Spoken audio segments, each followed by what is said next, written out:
Salam damai dan sejahtera di dalam nama Tuhan Yesus Kristus. Firman Tuhan hari ini untuk kita baca dan kita dengarkan dari Mazmur 139 ayat 13 sampai 24. Demikianlah firman Tuhan.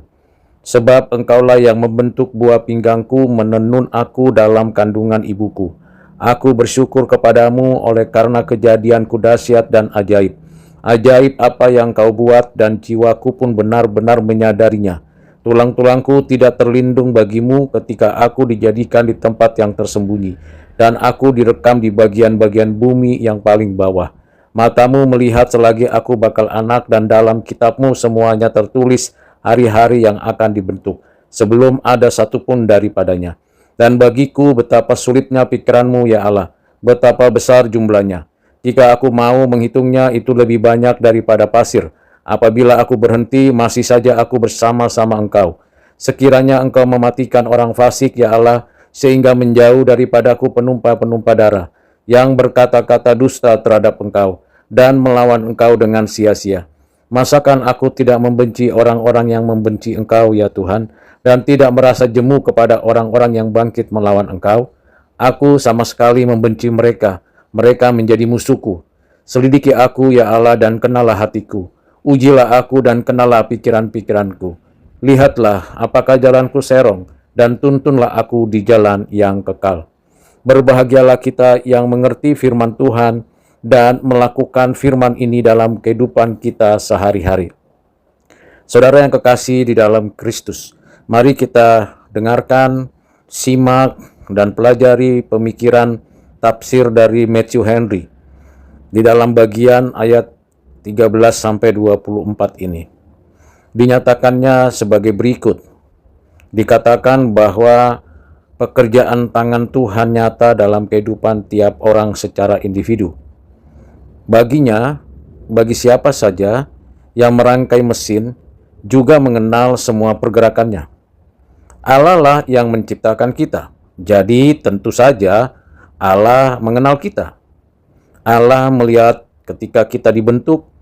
Jadi apakah kita dapat menyembunyikan diri darinya setelah kita dibentuk? Inilah yang diketengahkan atau disampaikan Daud dengan kukuhnya. Engkaulah yang membentuk buah pinggangku. Engkau adalah sang ahli yang mengenal segala pikiran dan maksudku, bahkan yang paling tersembunyi sekalipun, dan juga setiap sudut jiwaku. Jadi di sini saudara, kita harusnya sadar dan kita harusnya mengerti keadaan kita. Tidak ada seorang pun yang bisa bersembunyi dari hadapan Tuhan Allah. Sebab Dia pencipta dan pemilik hidup kita. Kita ada karena Tuhan mencipta kita. Kita hidup karena Tuhan mengaruniakan hidup itu kepada kita. Selanjutnya saudara, dikatakan demikian. Engkau bukan saja mengenal semua itu, tetapi juga menguasainya sebagaimana yang kita lakukan dengan segala yang kita miliki. Engkau memang berhak memilikinya sebab engkaulah yang menenun aku dalam kandungan ibuku. Artinya, engkaulah yang menciptakan aku. Seperti yang tertulis dalam Ayub pasal 10 ayat 11. Engkau, ya Tuhan, menciptakanku di tempat yang tersembunyi. Jiwa itu tersembunyi dari semua orang di sekeliling kami. Siapa gerangan di antara manusia yang tahu apa yang terdapat di dalam diri manusia selain roh manusia sendiri yang ada di dalam dia? Tentu tidak ada. Itu juga ada ditulis oleh Rasul Paulus dalam surat 1 Korintus 2 ayat 11. Demikianlah kita, saya dan saudara, membaca tentang manusia batinia yang tersembunyi. Tetapi Allah sendirilah yang menyelubungi kita sehingga Dia juga dapat membuat kita tampak bila Dia berkenan untuk melakukannya. Ketika Allah menyelubungi kita dari dunia ini, Dia tak bermaksud untuk menyembunyikan kita dari dirinya sendiri. Mengenai pembentukan manusia, diri kita, pembentukan setiap dari kita. Selanjutnya, Matthew Henry mengungkapkan beberapa hal penting. Pertama, di sini kemuliaan dari kejadian itu hanya diberikan kepada Allah sepenuhnya bagi Dia saja. Tentu ini berkaitan dengan pengawasannya, pekerjaannya, dan rupa atau gambarnya. Itu dapat terlihat dari tulang-tulang kita, bagaimana Tuhan mengawasi kita, dan bagaimana Tuhan membentuk kita. Yang kedua, hal-hal mulia dikatakan di sini mengenai penciptaan itu sendiri. Keturunan manusia harus dipandang dengan kekaguman yang sama sebagai penciptaannya yang mula-mula. Mari kita pertimbangkan sebagai sesuatu yang menakjubkan. Kita bahkan dapat menyebutnya sebagai mukjizat yang besar, dan hal itu dilakukan melalui peristiwa yang alami. Karena kejadian kita dahsyat dan ajaib. Ya, memang kita pantas terkesima dengan bait-bait hidup yang dibentuk dengan cermat ini. Hal-hal mulia itu juga berkaitan dengan misteri yang agung, sebuah misteri alam. Jiwaku benar-benar menyadarinya bahwa kejadian itu benar-benar mengagumkan. Tetapi aku tidak tahu bagaimana menjelaskannya kepada orang lain sebab aku dijadikan di tempat yang tersembunyi dan aku direkam di dalam kandungan. Selanjutnya, sebagai belas kasihan yang besar, semua hari-hari ketika kita sudah ditentukan sesuai dengan apa yang tertulis dalam kitab hikmat Allah sebelum satu pun dimulai. Atau sebagaimana yang ditafsirkan oleh beberapa orang, tidak ada satu pun yang ketinggalan. Jika ada dari kumpulan kita yang tidak tercantum dalam kitab Allah, maka mereka pasti tidak ada di antara kita. Akan tetapi, melalui kebaikannya, maka kita semua memiliki lengan dan tungkai serta akal budi. Sebab jika tidak, maka hal itu hanya akan membebani kita.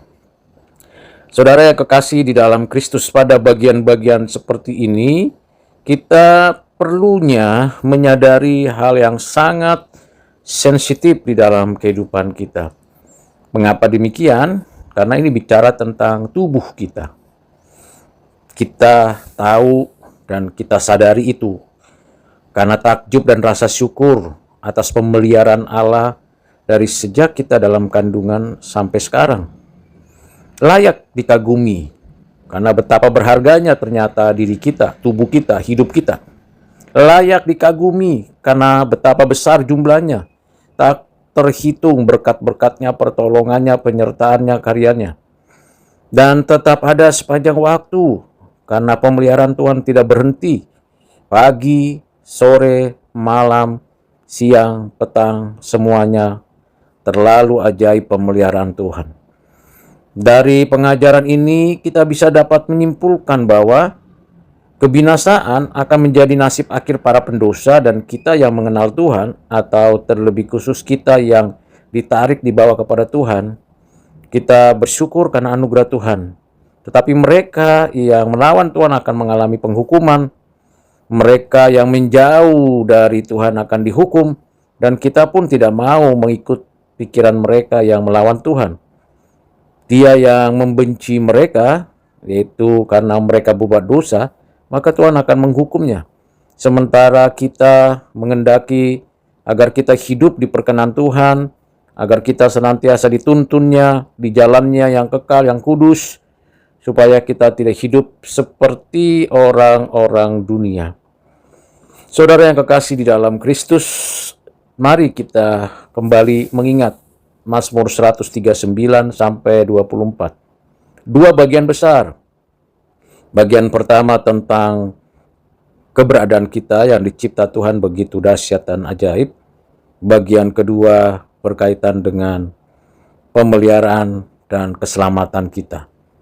Karena ada dua kelompok. Yang satu orang-orang yang melawan Tuhan dan akan dihukum Tuhan. Dan yang satu kita akan menikmati hidup kekal selamanya. Nah, kita sebagai orang yang sudah mengerti bahwa kita diciptakan, dipelihara, dan ditebusnya, maka senantiasa kita mengevaluasi diri, menyelidiki diri, seraya kita mau hari ini kita dituntun supaya besok kita jalannya terus benar. Kiranya Tuhan menolong bagian-bagian ayat firman Tuhan yang baru saja kita baca, kita renungkan.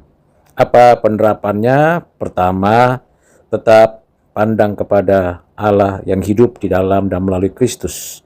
Kedua, peliharalah tubuh kita yang ajaib ini untuk kita jaga kekudusannya. Ketiga, tetaplah ikut dan hidup di dalam jalan-jalan Tuhan. Dan terakhir, kiranya nantikanlah Tuhan yang segera datang untuk menghukum orang jahat dan memberikan hidup kekal bagi kita. Tuhan Yesus memberkati. Amin.